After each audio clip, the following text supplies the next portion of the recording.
Hello viewers and welcome to a new STM32 World video. Now, this video will be a little bit unusual in the context of what we usually do on this channel. A while back, I started to develop a library focusing around an idea I had. And this video is about that library. Now, this particular library will enable you to store an enormous amount of data on a tiny little STM32 MCU without having to use external flash or storage SD card or anything like that. So keep watching until the end and you will see the magic of this particular library. Before getting started with this particular library, let me remind you, please like and subscribe down below. It takes a second and it helps the channel a lot. I also would like to point out our new channel, which is called CurrentMakers, and I would suggest you head over and watch the videos on that one as well. There's not that many videos yet on the CurrentMakers channel. The CurrentMakers channel is focusing on our commercial offerings, which is, broadly speaking, the streamlined products which we are using on all these videos. In fact, let me just show you. There is one of our streamline boards actually running the library that I'm going to introduce today. But you can actually watch detailed videos about these libraries, these devices on the CurrentMakers. There's also Colibri, which is a new series of products which focusing on home automation and automation, any kind of automation. It's a very modular design, but it's not. It's Nicholas' area of expertise and his idea, so it's I'll let him explain those videos. But there are videos talking about this modern replacement of PLCs. All of the devices can be purchased from CurrentMakers website, so head over there and watch it. It will all be available there. Before getting into the actual library that I'm going to talk about today, I will have to give you a little history lesson. Now, the library is, there's a GitHub repository which will be linked down below. You can go and check it there, and there are links to documentation. Everything is available on this. But it all evolves around an IC that was introduced in 1972 and released. If the data sheet is actually from 1972, but it was introduced for real in 1973 in April, actually, and it is the Signetics 25120, 25120. I don't know how it was actually pronounced back in the day, but I think I need to mention a little bit about Signetics. Signetics, nobody today would actually probably remember the name Signetics, but Signetics was a Californian semiconductor manufacturer that, and it was the first manufacturer in the world focusing completely on ICs. You may not have heard about Signetics, but Signetics makes some innovations, some new ICs, some that are even used today. Their most famous IC is actually the 555 or 555, a timer IC, which is a little 8-pin dual inline thingy, which can be used in an amazing number of ways. It can do. It can work as an oscillator, a stable multiple vibrator. It can be used as a toggle switch. It can generate pulses. It can do all kinds of things. It is truly an amazing little IC. Signetics was later bought by Philips, and Philips worked. I mean, it was part of Philips for a number of years until Philips separated their semiconductor business out into a separate arm, and that was later sold and moved on and renamed, and it exists even today as NXP. A short shout out here. I'm actually researching this. I actually fell over or came across the NXP MCUs, which is called MCX. And while I made this particular library today for STM32, there's no reason why I shouldn't port that to an NXP, except the fact that I don't have any NXP development board. So shout out if any viewers are connected to NXP. Send me a couple of your development boards and I will be, they have ARM MCUs. Send a couple of those and I will be happy to feature that on this series. In fact, we might actually eventually make a streamline board with one of those MCUs.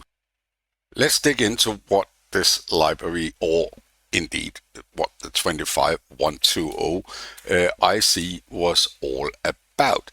Now, it was described as a fully encoded 9046XN random access write-only memory, briefly shortened to WOM. I don't know how that's pronounced, but it's a write-only memory. Now, it was announced, no, it was actually, I'm wrong here, it was included in their datasheet book of 1972. Back then, for example, Texas had some, you bought a book that contains all their ICs and datasheet for each one, and this was included in Signetics book of 1972. It was announced during press, they had a big press release of it in 1973. The features, it is described as a write-only memory that, and there's all kinds of technical details about this device here. The features, fully encoded, multi-port addressing, write cycle, blah, blah, blah, blah. You can read it on the GitHub README down below. The applications is what's interesting. It is used for what they call don't care buffer stores, least significant control memories, post-mortem memory specifically targeting weapon systems, and artificial memory systems. Very modern. It's not artificial intelligence, it's artificial memory. It's absolutely, this is 1972. It was absolutely brilliant. It was so brilliant that 10 years after this was released, it was allegedly included in an Apple IIe, or they used another device, but it was definitely inspired for this. They specifically mentioned in their reference manual, part number A2L2005, where they described a device they called a bit bucket, the final resting place of all information. And it is C, write-only memory, and they had a description of this write-only memory, which was proposed apparently for a government, for the government, federal government, to store surplus federal information. And they have saved a lot of money. In fact, I think I'm going to license this library to the federal government if they're interested. I'll be happy to, and I suggest they use it specifically to store the Epstein files. If they did that, they would not have had to spend millions, if not billions, to redact all these files. The device would have taken care of that, fully automated. It is absolutely quite brilliant. So let me briefly talk you through the organization of this library. You will see that there is a lib folder in the repository, and in that lib folder is the actual library, which consists simply of a header file and a C file, sig25120.h and sig25120.c.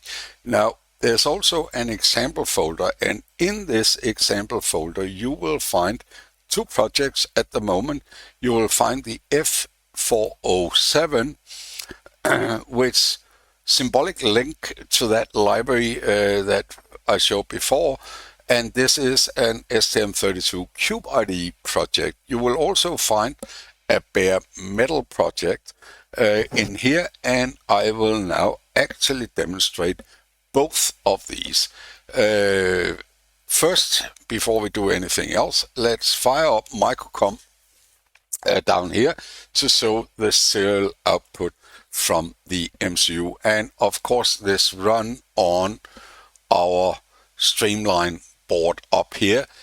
In the main loop I flash the LED so you can see with that flashing that the main loop is actually being executed or still running. So let me fire up microcom and it does actually show something. Let's start with the Cube IDE, and I have the F407 project here. It should be, if anybody is interested, clone this, copy that folder or create another MCU, and please give me a pull request and I'll be happy to include it in the library. At the moment I'm only supporting the F407. We could add a couple of other. I have a L475 and I have an H562 streamline board, so I might actually include one of those, or if NXP sent me a development board, I might include an NXP MCU, which would be very appropriate since this is a Signetic emulator, Signetic 25120. So if we look at the header file here, you will see that the library is actually quite simple. It's got a handler, it's got an init where you can specify how big you want this storage device to be, and you can make this storage device gigabytes if you really want to. You have a write function which will return. It will store whatever data you send to it into the non-retrievable substrate, and it will return how many bytes were written. It's also got an erase function if it is not good enough that the data is non-existent. This will actually ensure that the nothingness is fresh. Now, I'm not going to go through the implementation. You can look at the source code. It is right there on GitHub, but it goes through quite a lot to ensure that this data is indeed non-retrievable for all history. So let's try to build this project on and it builds into a 407. Let's try to flash this, and there it was. And there we go, starting the SIG25120 test. It will write a megabyte to this device every 10 seconds. And here we go. And it wrote a megabyte to this device in 200 milliseconds. That is 5 megabyte per second, which is okay. I could probably optimize this a little bit, but I haven't had the time to go through that yet.